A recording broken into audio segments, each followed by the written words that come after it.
ನಮಸ್ಕಾರ. ಇಂದಿನ ನಮ್ಮ ಚರ್ಚೆಗೆ ಸ್ವಾಗತ.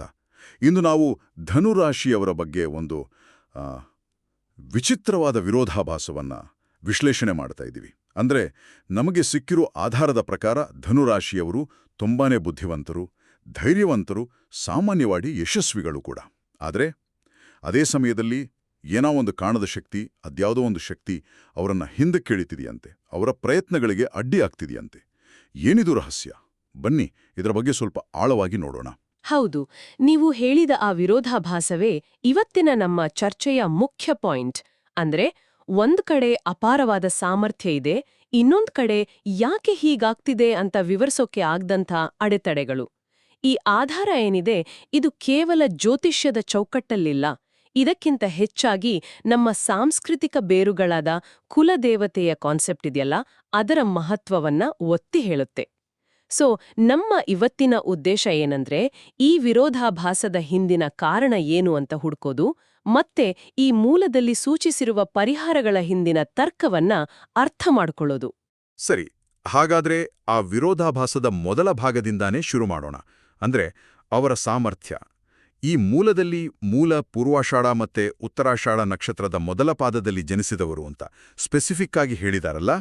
ಒಂದು ನಿಮಿಷ, ಈ ನಕ್ಷತ್ರಗಳನ್ನ ಯಾಕೆ ಇಲ್ಲಿ ಪ್ರತ್ಯೇಕವಾಗಿ ಹೇಳಿದ್ದಾರೆ? ಇದು ಧನುರಾಶಿಯ ಎಲ್ಲರಿಗೂ ಅನ್ವಯಿಸೋದಿಲ್ವಾ? ಒಳ್ಳೆ ಪ್ರಶ್ನೆ. ನೋಡಿ, ಜ್ಯೋತಿಷ್ಯದಲ್ಲಿ ರಾಶಿ ಅನ್ನೋದು ಒಂದು ದೊಡ್ಡ ಫ್ರೇಮ್ವರ್ಕ್. ಆದ್ರೆ ನಕ್ಷತ್ರಗಳು ಅದರಲ್ಲಿರೋ ಸಣ್ಣ ಸಣ್ಣ ವ್ಯತ್ಯಾಸಗಳನ್ನ, ಸೂಕ್ಷ್ಮತೆಗಳನ್ನ ತೋರಿಸುತ್ತೆ. ಈಗ ಧನುರಾಶಿಯ ಅಧಿಪತಿ ಗುರು, ಆತ ಜ್ಞಾನದ ಕಾರಕ. ಆದ್ರೆ ಮೂಲ ನಕ್ಷತ್ರದ ಅಧಿಪತಿ ಕೇತು. ಇದು ಒಂದು ತೀಕ್ಷ್ಣತೆ, ಒಂದು ಆಧ್ಯಾತ್ಮಿಕ ಹುಡುಕಾಟವನ್ನ ಸೂಚಿಸುತ್ತೆ. ಹಾಗೆಯೇ ಪೂರ್ವಾಷಾಢಕ್ಕೆ ಶುಕ್ರ, ಉತ್ತರಾಷಾಢಕ್ಕೆ ಸೂರ್ಯ.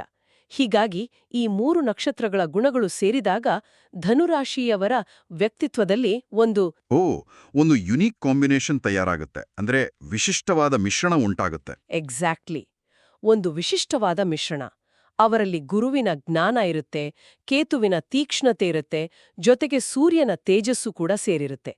ಇದೆಲ್ಲ ಸೇರಿ ಅವರನ್ನ ಅಪಾರ ಸಾಮರ್ಥ್ಯವುಳ್ಳವರನ್ನಾಗಿ ಮಾಡುತ್ತೆ. ಓಹೋ, ಹಾಗೋಜ್ಞ. ಅಂದ್ರೆ ಇವರು ಬರೀ ಬುದ್ಧಿವಂತರಲ್ಲ, ಬದಲಿಗೆ ಮಲ್ಟಿ ಟ್ಯಾಲೆಂಟೆಡ್ ಅಂತಾಯ್ತು. ಮೂಲದಲ್ಲಿ ಹೇಳಿದ ಹಾಗೆ ಇವರನ್ನ ಬಿಲ್ಲುಗಾರನ ಬಾಣಕ್ಕೆ ಹೋಲಿಸಿದ್ದಾರಲ್ಲ, ಗುರಿಯತ್ತ ನೇರವಾಗಿ ವೇಗವಾಗಿ ಹೋಗೋರು ಅಂತ. ಹೊಸ ಟೆಕ್ನಾಲಜಿಯನ್ನ ನೋಡಿದ ತಕ್ಷಣ ಕಲಿಯೋ ಸಾಮರ್ಥ್ಯ ಇದೆ ಅಂತಾನೂ ಹೇಳಿದ್ದಾರೆ. ಖಂಡಿತ. ಇವರದ್ದು ಆಕ್ಷನ್ ಓರಿಯೆಂಟೆಡ್ ವ್ಯಕ್ತಿತ್ವ. ಸುಮ್ನೆ ಕನಸು ಕಾಣೋದಲ್ಲ, ಅದನ್ನ ನನ್ಸ್ ಮಾಡೋಕೆ ಬೇಕಾದ ಶಿಸ್ತು, ಧೈರ್ಯ ಎರಡೂ ಇರುತ್ತೆ.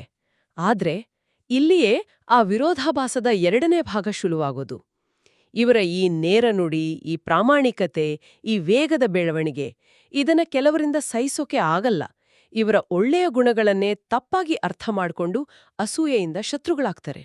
ಹಾಗಾದ್ರೆ ಇವರು ಧೈರ್ಯವಂತರು, ಬುದ್ಧಿವಂತರು ಮತ್ತೆ ಸ್ಟ್ರೈಟ್ ಫಾರ್ವರ್ಡ್. ಆದರೆ ನೀವು ಹೇಳಿದ ಹಾಗೆ ಇದೇ ನೇರ ನುಡಿ ಇವರಿಗೆ ಶತ್ರುಗಳಿಂದ ಸೃಷ್ಟಿ ಮಾಡುತ್ತೆ. ಬಹುಶಃ ಇಲ್ಲಿಯ ಒಂದು ರಕ್ಷಾ ಕವಚದ ಅವಶ್ಯಕತೆ ಬರೋದು ಅಲ್ವಾ? ನಿಖರವಾಗಿ. ಎಲ್ಲವೂ ಸರಿ ಇದ್ದ ಹಾಗೆ ಕಾಣುತ್ತೆ, ಆದ್ರೆ ಏನೋ ಒಂದು ಸರಿಯಿಲ್ಲ ಅನ್ನೋ ಫೀಲಿಂಗ್. ಕೈಗೆ ಬಂದ ತುತ್ತು ಬಾಯ್ಗೆ ಬರ್ಲಿಲ್ಲ ಅನ್ನೋ ತರಹದ ಅನುಭವಗಳು ಆಗ್ತಾ ಇರುತ್ತೆ. ಆಗಲೇ ಈ ಆಧಾರವು ಕುಲದೇವತೆ ಅನ್ನೋ ಒಂದು ಅದೃಶ್ಯ ರಕ್ಷಣಾ ಶಕ್ತಿಯನ್ನ ಪರಿಚಯಿಸುತ್ತೆ. ಈ ಮೂಲದ ಅತೀ ದೊಡ್ಡ ಪ್ರತಿಪಾದನೆ ಏನಂದ್ರೆ, ಒಂದು ದೈವಿಕ ಶಕ್ತಿ ಇವರ ಮನೆಯಲ್ಲೇ ಇದೆ, ಇವರನ್ನು ಸದಾ ಕಾಪಾಡುತ್ತಿದೆ. ಆದ್ರೆ ಅದರ ಅರಿವೇ ಇವರಿಗಿಲ್ಲ. ಇದು ಕೇಳೋಕೆ ತುಂಬಾನೇ ಇಂಟ್ರೆಸ್ಟಿಂಗ್ ಆಗಿದೆ. ಆದರೆ ಒಂದ್ ನಿಮಿಷ, ಇದು ಸ್ವಲ್ಪ ಡ್ರಾಮ್ಯಾಟಿಕ್ ಆಗಿ ಕೇಳಿಸುತ್ತೆ. ಈಗಿನ ಮಾಡರ್ನ್ ಲೈಫಲ್ಲಿ ನಮ್ಮ ಹಿರಿಯರ ಸಂಪ್ರದಾಯಗಳನ್ನು ಮರೆಯೋದು ಕಾಮನ್. ಅದಕ್ಕೂ ಆರ್ಥಿಕ ನಷ್ಟಕ್ಕೂ ಅಥವಾ ಜೀವನದ ಬೇರೆ ಸಮಸ್ಯೆಗಳಿಗೂ ಡೈರೆಕ್ಟಾಗಿ ಲಿಂಕ್ ಮಾಡೋದು ಸ್ವಲ್ಪ ಕಷ್ಟ ಅಲ್ವಾ? ಈ ಮೂಲದಲ್ಲಿ ಇದಕ್ಕೇನ್ ಸಮರ್ಥನೆ ಕೊಟ್ಟಿದ್ದಾರೆ? ಮೊದಲನೇದು ಆಧ್ಯಾತ್ಮಿಕ ದೃಷ್ಟಿಕೋನ. ಇದರ ಪ್ರಕಾರ ಕುಲದೇವತೆ ಅಂದ್ರೆ ಕೇವಲ ಒಂದು ದೇವತೆಯಲ್ಲ, ಅದು ಒಂದು ವಂಶದ ರಕ್ಷಾ ಕವಚ. ಆ ಕೊಂಡಿಯನ್ನ ನಾವು ಮರ್ತಾಗ ನಾವು ಆ ರಕ್ಷಣೆಯಿಂದ ವಂಚಿತರಾಗ್ತೇವೆ. ಈ ಮೂಲದ ಪ್ರಕಾರ ಕಳೆದ ಕೆಲವು ವರ್ಷಗಳಲ್ಲಿ ನಡೆದ ದೊಡ್ಡ ಅಪಘಾತಗಳಿಂದ ಸ್ವಲ್ಪದರಲ್ಲೇ ಪಾರಾದ ಘಟನೆಗಳು, ಅಥವಾ ತೊಂದರೆಯಲ್ಲಿದ್ದಾಗ ಅನಿರೀಕ್ಷಿತವಾಗಿ ಸಿಕ್ಕ ಸಹಾಯ, ಇವೆಲ್ಲ ಆ ಶಕ್ತಿ ಇದೆ ಅನ್ನೋದಕ್ಕೆ ಸಾಕ್ಷಿ ಅಂತ ಹೇಳುತ್ತೆ. ಸರಿ, ಅದು ಆಧ್ಯಾತ್ಮಿಕ ನಂಬಿಕೆ ಆಯ್ತು. ನೀವು ಹೇಳಿದ ಇನ್ನೊಂದು ದೃಷ್ಟಿಕೋನ ಯಾವುದು? ಇನ್ನೊಂದು ಹೆಚ್ಚು ಸೈಕೊಲಾಜಿಕಲ್ ಮತ್ತು ಕಲ್ಚರಲ್ ದೃಷ್ಟಿಕೋನ. ಕುಲದೇವತೆ ಅನ್ನೋದು ನಮ್ಮ ಬೇರುಗಳ, ನಮ್ಮ ಐಡೆಂಟಿಟಿಯ ಸಂಕೇತ. ನಾವು ನಮ್ಮ ಬೇರುಗಳಿಂದ ದೂರ ಆದಾಗ ನಮ್ಮಲ್ಲಿ ಒಂದು ರೀತಿ ಅಸ್ಥಿರತೆ, ಒಂದು ಆತ್ಮವಿಶ್ವಾಸದ ಕೊರತೆ ಉಂಟಾಗುತ್ತೆ. ನಮ್ಮ ಪೂರ್ವಜರ ಆಶೀರ್ವಾದ ನಮ್ ಜೊತೆ ಇದೆ ಅನ್ನೋ ನಂಬಿಕೆ ಇದೆಯಲ್ಲ, ಅದು ನಮ್ಗೆ ಮಾನಸಿಕವಾಗಿ ದೊಡ್ಡ ಧೈರ್ಯ ಕೊಡುತ್ತೆ. ಆ ನಂಬಿಕೆಯನ್ನೇ ಕಳೆದುಕೊಂಡಾಗ ನಿರ್ಧಾರ ತಗೊಳ್ಳುವಾಗ ಗೊಂದಲ, ಧೈರ್ಯದ ಕೊರತೆ ಕಾಡುತ್ತೆ. ಇದು ಪರೋಕ್ಷವಾಗಿ ನಮ್ಮ ಕೆರಿಯರ್, ಫೈನಾನ್ಸ್ ಮೇಲೆ ಪರಿಣಾಮ ಬೀರುತ್ತೆ. ಈ ಮೂಲದಲ್ಲಿ ಅದನ್ನ ಹೀಗೆ ವಿವರಿಸಿದ್ದಾರೆ: ಕುಲದೇವತೆ ಅನ್ನೋದು ನಮ್ಮ ಆಧ್ಯಾತ್ಮಿಕ ಬ್ಯಾಂಕ್ ಖಾತೆ ಇದ್ದಾಗೆ. ನಾವು ಅದರಲ್ಲಿ ಭಕ್ತಿಯನ್ನ ಡಿಪಾಸಿಟ್ ಮಾಡೋದನ್ನೇ ನಿಲ್ಸಿದ್ರೆ ಕಷ್ಟಕಾಲದಲ್ಲಿ ವಿತ್ಡ್ರಾ ಮಾಡೋಕೆ ಏನೂ ಇರಲ್ಲ. ವಾವ್! ಆ ಆಧ್ಯಾತ್ಮಿಕ ಬ್ಯಾಂಕ್ ಖಾತೆ ಹೋಲಿಕೆ ವಿಷಯವನ್ನ ಬಹಳ ಸ್ಪಷ್ಟಪಡಿಸುತ್ತೆ. ಅಂದ್ರೆ ಇದು ಕೇವಲ ಮೂಢನಂಬಿಕೆ ಅಲ್ಲ, ಬದಲಿಗೆ ನಮ್ಮ ಮೆಂಟಲ್ ಸ್ಟ್ರೆಂತ್ ಮತ್ತೆ ನಮ್ಮ ಪರಂಪರೆ ನಡುವಿನ ಸಂಬಂಧದ ಬಗ್ಗೆನೂ ಹೇಳ್ತಿದೆ. ಹಾಗಾದ್ರೆ ಈ ಕನೆಕ್ಷನ್ ಕಳ್ಕೊಂಡವ್ರಿಗೆ ಭವಿಷ್ಯದಲ್ಲಿ ಏನಿದೆ? ಎಲ್ಲ ಹೀಗೇನಾ? ಇಲ್ಲ, ಖಂಡಿತ ಇಲ್ಲ. ಇಲ್ಲಿಯೇ ಈ ಆಧಾರ ಒಂದು ಭರವಸೆಯ ಬೆಳಕನ್ನ ತೋರಿಸೋದು. ಈ ಸಂಕಷ್ಟದ ಸಮಯ ಬೇಗ ಮುಗಿಯಲಿದೆ ಮತ್ತು ಧನುರಾಶಿಯವರ ಜೀವನದಲ್ಲಿ 3 ದೊಡ್ಡ ಶುಭ ಸುದ್ದಿಗಳು ಬರ್ಲಿವೆ ಅಂತ ಹೇಳಲಾಗಿದೆ. ಆದ್ರೆ ಇದು ಸುಮ್ಮನೆ ಅದೃಷ್ಟದಿಂದ ಆಗೋದಲ್ಲ. ಅಂದ್ರೆ ಆ ಶುಭ ಸುದ್ದಿಗಳು ಯಾವುವು ಮತ್ತು ಅದನ್ನ ಪಡ್ಕೊಳ್ಳೋಕೆ ಏನ್ ಮಾಡ್ಬೇಕು? ಮೂಲದಲ್ಲಿ ಹೇಳೋ ಪ್ರಕಾರ ಕುಲದೇವತೆ ಜೊತೆಗಿನ ಸಂಪರ್ಕವನ್ನ ಮತ್ತೆ ಸ್ಥಾಪಿಸಿದಾಗ ಜೀವನದ 3 ಮುಖ್ಯ ಆಧಾರಗಳು ಅಂದ್ರೆ ಸಂಬಂಧ, ವೃತ್ತಿ ಮತ್ತು ಸ್ಥಿರತೆ, ಈ ಕ್ಷೇತ್ರಗಳಲ್ಲಿನ ಅಡೆತಡೆಗಳು ನಿವಾರಣೆಯಾಗುತ್ತೆ. ಅಂದ್ರೆ ಮದುವೆಗೆ ಕಾಯ್ತಾ ಇರೋರಿಗೆ ಒಳ್ಳೆ ಸಂಬಂಧಗಳು, ಉದ್ಯೋಗಾಕಾಂಕ್ಷಿಗಳಿಗೆ ಕೆಲಸ, ಹೌದು, ಗೌರವಾನ್ವಿತ ಕೆಲಸ, ಮತ್ತೆ ಆಸ್ತಿ ಅಥವಾ ವಾಹನ ಖರೀದಿಸೋ ಯೋಗ, ವಿದ್ಯಾರ್ಥಿಗಳಿಗೂ ಯಶಸ್ಸು ಕಾದಿದೆ. ಇದು ಬರೀ ಅದೃಷ್ಟ ಅಲ್ಲ, ಇದು ಒಂದು ರೀತಿಯ ಬ್ಯಾಲೆನ್ಸ್ ಅನ್ನ ಮರಳಿ ಪಡೆಯೋದು ಅಂತ ಈ ಮೂಲ ಸೂಚಿಸುತ್ತೆ. ಸರಿ. ಆ ಬ್ಯಾಲೆನ್ಸ್ ಅನ್ನ ಮರಳಿ ಪಡೆಯೋದು ಹೇಗೆ? ಆ ಆಧ್ಯಾತ್ಮಿಕ ಬ್ಯಾಂಕ್ ಖಾತೆಗೆ ಮತ್ತೆ ಡಿಪಾಸಿಟ್ ಮಾಡೋದು ಹೇಗೆ? ಮೂಲದಲ್ಲಿ ಸೂಚಿಸಿರುವ ಮಾರ್ಗಗಳು ಯಾವುವು? ಈ ಆಧಾರದಲ್ಲಿ ತಯವು ತುಂಬಾನೇ ಕ್ಲಿಯರ್ ಮತ್ತು ಪ್ರಾಕ್ಟಿಕಲ್ ಪರಿಹಾರಗಳನ್ನ ಕೊಟ್ಟಿದ್ದಾರೆ. ಇದನ್ನ ನಾವು 3 ಭಾಗಗಳಾಗಿ ನೋಡಬಹುದು. ಮೊದಲನೇದು ಮೈಂಡ್ಸೆಟ್ ಬದಲಾವಣೆ, ಎರಡನೇದು ನಮ್ಮ ಬೇರುಗಳ ಜೊತೆ ಮರುಸಂಪರ್ಕ ಮತ್ತು ಮೂರನೇದು ಪಾಸಿಟಿವ್ ಎನರ್ಜಿಯನ್ನ ಹೆಚ್ಚಿಸೋಕೆ ಪೂರಕ ಕ್ರಮಗಳು. ಮೈಂಡ್ಸೆಟ್ ಬದಲಾವಣೆ ಅಂದ್ರೆ? ಮೊದಲ ಪರಿಹಾರವೇ ಜಾಗರೂಕತೆ. ಯಾವುದೇ ಕೆಲ್ಸವನ್ನ ಶುರು ಮಾಡೋ ಮೊದ್ಲು ಅದನ್ನ ಎಲ್ಲರ ಜೊತೆ ಹಂಚ್ಕೊಳ್ಬಾರ್ದು ಅಂತ ಈ ಆಧಾರ ಸ್ಟ್ರಾಂಗ್ ಆಗಿ ಹೇಳುತ್ತೆ. ಧನುರಾಶಿಯವರದು ಓಪನ್ ನೇಚರ್, ಎಲ್ಲವನ್ನೂ ಫ್ರೆಂಡ್ಸ್ ಜೊತೆ, ಸಂಬಂಧಿಕರ ಜೊತೆ ಶೇರ್ ಮಾಡ್ತಾರೆ. ಆದ್ರೆ ಇದ್ರಿಂದ ಅಸೂಯೆ ಪಡೋರ ದೃಷ್ಟಿ ಬೀಳೋ ಸಾಧ್ಯತೆ ಹೆಚ್ಚು. ಹಾಗಾಗಿ ಕೆಲಸವನ್ನ ಸೈಲೆಂಟ್ ಆಗಿ ಮಾಡಿ ಯಶಸ್ಸು ಸಿಕ್ಕಿದ ಮೇಲೆಯೇ ಜಗತ್ತಿಗೆ ತಿಳಿಸ್ಬೇಕು ಅನ್ನೋದು ಇಲ್ಲಿನ ಸಲಹೆ. ಇದು ಸ್ವಲ್ಪ ವಿಚಿತ್ರವಾಗಿಲ್ವಾ? ನಮ್ಮ ಸಂತೋಷವನ್ನ ಹಂಚಿಕೊಂಡ್ರೆ ಹೆಚ್ಚಾಗತ್ತೆ ಅಂತಾರಲ್ಲ. ಹೌದು, ಆದ್ರೆ ಇಲ್ಲಿನ ಲಾಜಿಕ್ ಬೇರೆ. ಇದು ದೃಷ್ಟಿದೋಷ ಅಥವಾ ನೆಗೆಟಿವ್ ಎನರ್ಜಿ ಕಾನ್ಸೆಪ್ಟ್ ಮೇಲೆ ಆಧಾರಿತವಾಗಿದೆ. ಇದನ್ನ ಸೈಕಲಾಜಿಕಲ್ ಆಗಿ ನೋಡಿದ್ರೆ, ನಮ್ಮ ಪ್ಲಾನ್ಗಳನ್ನ ಎಲ್ರಿಗೂ ಹೇಳಿದಾಗ ಪ್ರತಿಯೊಬ್ಬರಿಂದಲೂ ಬೇರೆ ಬೇರೆ ಅಭಿಪ್ರಾಯಗಳು, ಸಲಹೆಗಳು, ಕೆಲವೊಮ್ಮೆ ಅನುಮಾನಗಳು ಬರುತ್ತೆ. ಇದು ನಮ್ಮ ಗಮನವನ್ನು ಬೇರೆಡೆಗೆ ಸೆಳೆಯಬಹುದು, ನಮ್ಮ ಕಾನ್ಫಿಡೆನ್ಸ್ ಅನ್ನ ಕಡಿಮೆ ಮಾಡಬಹುದು. ಸೊ ಗುರಿ ಮುಟ್ಟೋವರೆಗೂ ಫೋಕಸ್ ಆಗಿ ಕೆಲಸ ಮಾಡೋದು ಬೆಟರ್ ಅನ್ನೋದು ಇದರ ಹಿಂದಿನ ಪ್ರಾಕ್ಟಿಕಲ್ ಅರ್ಥ. ಸರಿ, ಇದು ಅರ್ಥವಾಯಿತು. ಇನ್ನು ಎರಡನೇ ಮತ್ತು ಬಹುಶಃ ಅತಿ ಮುಖ್ಯವಾದ ಭಾಗ, ಬೇರುಗಳ ಜೊತೆ ಮರುಸಂಪರ್ಕ, ಅಂದ್ರೆ ಕುಲದೇವತೆಯ ಆರಾಧನೆ. ಆದ್ರೆ ಇವತ್ತಿನ ಜನರೇಷನಲ್ಲಿ ಎಷ್ಟೋ ಜನರಿಗೆ ತಮ್ಮ ಕುಲದೇವತೆ ಯಾರು ಅಂತಾನೆ ಗೊತ್ತಿರಲ್ಲ. ಅಂಥವ್ರು ಏನ್ ಮಾಡ್ಬೇಕು? ಅದಕ್ಕೂ ಈ ಮೂಲದಲ್ಲಿ ಕ್ಲಿಯರ್ ಆದ ಗೈಡೆನ್ಸ್ ಇದೆ.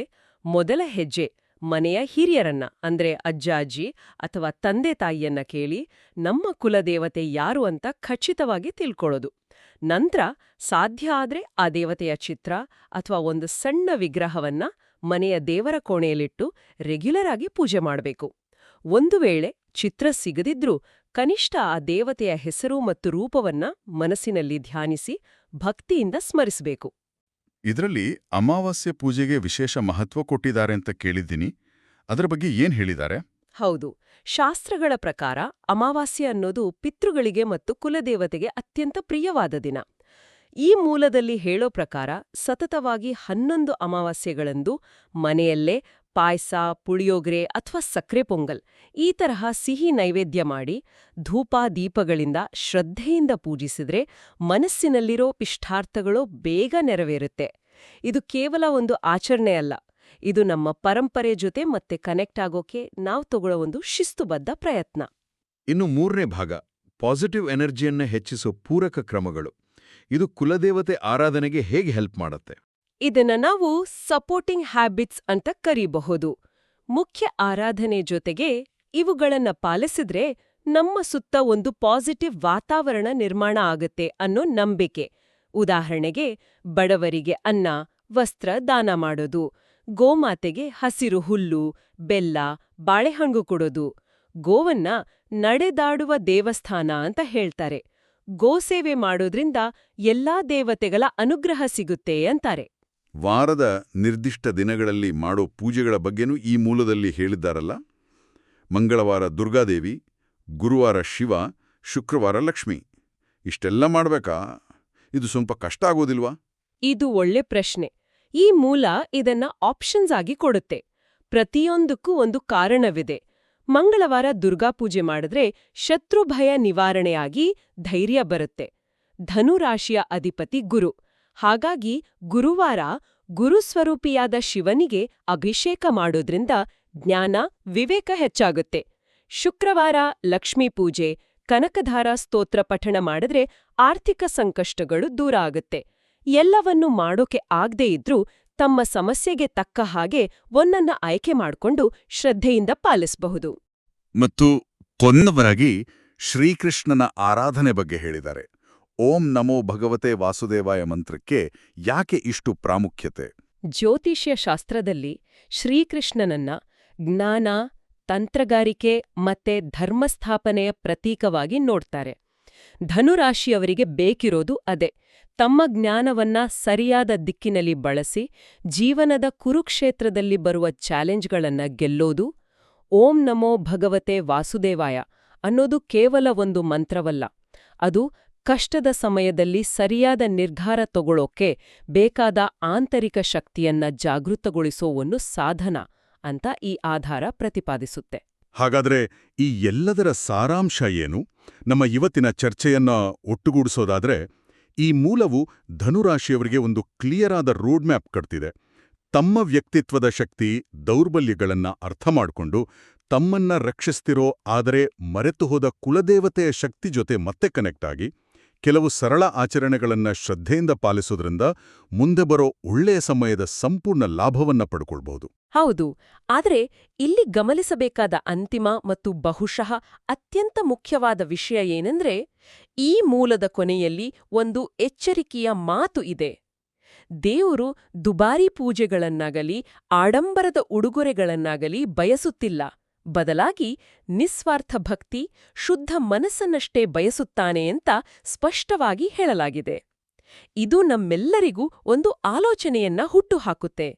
ನಮ್ಮ ರಾಶಿ ಅಥವಾ ನಂಬಿಕೆ ಯಾವುದೇ ಇರ್ಲಿ, ನಮ್ಮ ಜೀವನದಲ್ಲಿ ಮರೆತು ಹೋದ ನಮ್ಮದೇ ಆದ ಒಂದು ರಕ್ಷಾ ಕವಚವನ್ನ, ನಾವು ಅದನ್ನ ನಮ್ಮ ಕುಲದೇವತೆ ಅನ್ನಬಹುದು, ನಮ್ಮ ಪೂರ್ವಜರ ಮೌಲ್ಯಗಳು ಅನ್ನಬಹುದು, ಅಥವಾ ನಮ್ಮದೇ ಆತ್ಮಸಾಕ್ಷಿ ಅನ್ನಬಹುದು.